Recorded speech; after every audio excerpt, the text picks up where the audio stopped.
Bonsoir. Connaissez-vous un pays qui a purement et simplement disparu des cartes de l'Europe pendant près de 120 ans? La réponse, c'est la Pologne. La Pologne, en effet, a connu une très grande instabilité territoriale au cours de son histoire, alors qu'elle est pourtant l'une des plus anciennes nations d'Europe. Donc cette semaine, rappelons quelques étapes de son histoire, et puis la semaine prochaine, nous étudierons sa nouvelle situation dans l'Europe d'aujourd'hui. Nous sommes vers le Xe siècle, en Europe centrale, et 3 tribus de Slaves occidentaux vont être à l'origine du peuple polonais. Les Polanes, qui donneront leur nom au pays, les Wislanes, plus au sud, autour de Cracovie, et les Slezzanes, en Silésie. Ces 3 tribus se rassemblent sous l'autorité du Polane Mieszko Ier, qui fonde la dynastie des Piast. Cherchant à échapper à la tutelle germanique, Mieszko Ier se convertit au catholicisme en 966 et place ainsi la Pologne sous la protection de l'Église de Rome. C'est là une première protection. Ensuite, c'est son fils Boleslas qui devient le premier roi de Pologne en 1025 et lance une politique de conquête pour agrandir le territoire et donc renforcer cette protection. L'idée, c'est de fonder un royaume solide. Cette enveloppe territoriale est très proche des frontières actuelles. Retenez-la parce qu'on va y revenir tout à l'heure. L'union avec la Lituanie est aussi une étape à retenir. Elle est née en 1386 d'un mariage entre l'héritière de Pologne, Edwige, et le grand-duc de Lituanie, Jagellon. Elle va durer près de 4 siècles et permet au pays de devenir une vraie puissance catholique dans l'est de l'Europe. Ainsi, elle devient capable de lutter contre les chevaliers teutoniques qui, depuis le XIIIe siècle, étendent leur territoire vers le nord et vers l'est. Or, la victoire des Polonais et des Lituaniens à Tannenberg en 1410 marque un coup d'arrêt à cette expansion germanique. 50 ans plus tard, la paix perpétuelle de Torun, signée entre les Polonais et les chevaliers teutoniques, inverse le rapport des forces. L'État polono-lituanien contrôle la Pomérélie et Gdansk, et la Prusse orientale devient vassale du roi de Pologne. Sous l'Union, au XVIe siècle, la Pologne est à son apogée. Elle fait 4 fois sa superficie actuelle, elle va de la Baltique au Dniepr et jusqu'à la Russie actuelle. En 1561, elle annexe la Livonie et l'Estonie, et ces annexions vont lui donner des accès sur la Baltique, ce qui lui permet précisément de développer son commerce. Ce développement du commerce s'accompagne d'un rayonnement culturel dont on mesure bien l'importance par celui de l'université de Cracovie ou bien du grand astronome révolutionnaire Copernic, sans doute le meilleur représentant du siècle d'or de la Pologne. Or, c'est justement ce territoire devenu immense qui va engendrer une période de déclin. La monarchie élective, affaiblie, suscite des convoitises chez les voisins de la Pologne qui vont provoquer, à la fin du XVIIIe siècle, ce qu'on a appelé les partages de la Pologne, c'est-à-dire la disparition pure et simple du pays, littéralement mangé par la Russie, la Prusse et l'Autriche. Vous voyez sur la carte, la Prusse récupère les territoires de l'ouest polonais, Pomérélie, Grande-Pologne, Mazovie.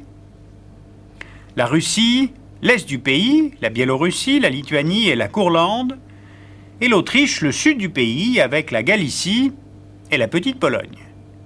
En 23 ans, exactement entre 1772 et 1795, la Pologne disparaît de la carte de l'Europe. Le traité du 26 janvier 1797, entre les 3 puissances, proclame la dissolution de la Pologne. Sur le traité, il est mentionné en latin « finis Polonae », la fin de la Pologne, et même l'interdiction de mentionner son nom.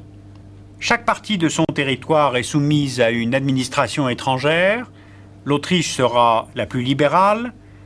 La Prusse mènera principalement une politique de germanisation. Et la Russie sera la plus répressive. On trouve là d'ailleurs l'une des origines de l'antagonisme profond qui existe entre Polonais et Russes. Alors la Première Guerre mondiale marque un tournant, c'est-à-dire la réapparition du pays sur les cartes de l'Europe. Lors du traité de Versailles, c'est l'un des 14 points de Wilson, et il prévoit la création d'une Pologne indépendante avec accès à la mer. À l'ouest, lui sont attribuées la Poznanie allemande et le corridor de Danzig, ce qui lui donne effectivement un accès de 70 km à la mer Baltique. Cela satisfait la Pologne, mais mécontente profondément l'Allemagne, qui se retrouve coupée en deux par le corridor de Danzig. À l'est, la Pologne veut récupérer ses territoires d'avant les partages du XVIIIe siècle. Et bien après plusieurs mois de confrontation militaire avec les soviétiques, la frontière orientale de la Pologne est fixée finalement en 1923 à cet endroit-là que vous voyez sur la carte, c'est-à-dire à environ 200 km de la ligne Curzon. Cette Pologne reconstituée a une superficie de 388 000 km², elle compte 27 millions d'habitants, de très nombreuses minorités, qui représentent près de 30% de sa population, et en plus elle est entourée de pays hostiles à son existence même.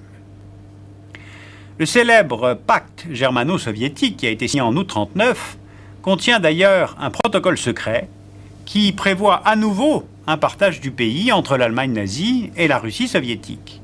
C'est exactement ce qui se passe après l'invasion de la Pologne par l'armée allemande, la nouvelle frontière entre les deux États étant fixée sur la rivière Bug.